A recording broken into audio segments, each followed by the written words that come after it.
je suis Mélanie Bultez, je suis photographe depuis 15 ans et je suis spécialisée dans le reportage d'entreprise et la photo culinaire. C'est donner faim avec une seule image. À partir du brief, je vais faire une recherche visuelle et parfois culinaire si on me demande des recettes. Ensuite, je produis ce qu'on appelle un mood board, c'est une espèce de tableau d'inspiration pour expliquer ce que je vais faire, ce que j'ai en tête pour le shooting. Une fois que le mood board est validé, on peut commencer à faire de la recherche, notamment de ce qu'on appelle les props, c'est les accessoires culinaires, donc la vaisselle, les fonds, ça peut être les ingrédients aussi, parce que s'il y a une recette à faire, du coup il va falloir faire de la cuisine, donc on va faire des courses. Ensuite, il y a le shooting. On fait le post-traitement. On post-traite les photos et les vidéos. Les vidéos et les photos sont prêtes à poster. Moi, j'utilise des vrais aliments, le plus frais possible. Ça peut arriver aussi que pour des cocktails, j'utilise des faux glaçons.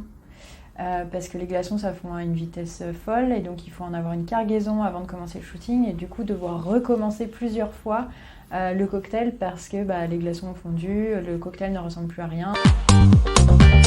J'ai préparé mon propre livre culinaire avec 2 autres partenaires, mes co-auteurs. Et la seconde fierté, je pense que c'est la formation parce que je suis aussi professeure dans 2 écoles supérieures de design et marketing. Et la reconnaissance que ces élèves m'apportent est très galvanisante. J'avais un peu peur de me lancer dans une société où je savais que derrière, si ça crachait, j'avais rien, voire des dettes. Là, il y a une autorité derrière, on sait qu'on est soutenu aussi si jamais, par exemple, il y a un impayé. J'ai besoin de me concentrer sur mon métier, c'est-à-dire la photographie, et pas trop me concentrer sur tout ce qui est administratif.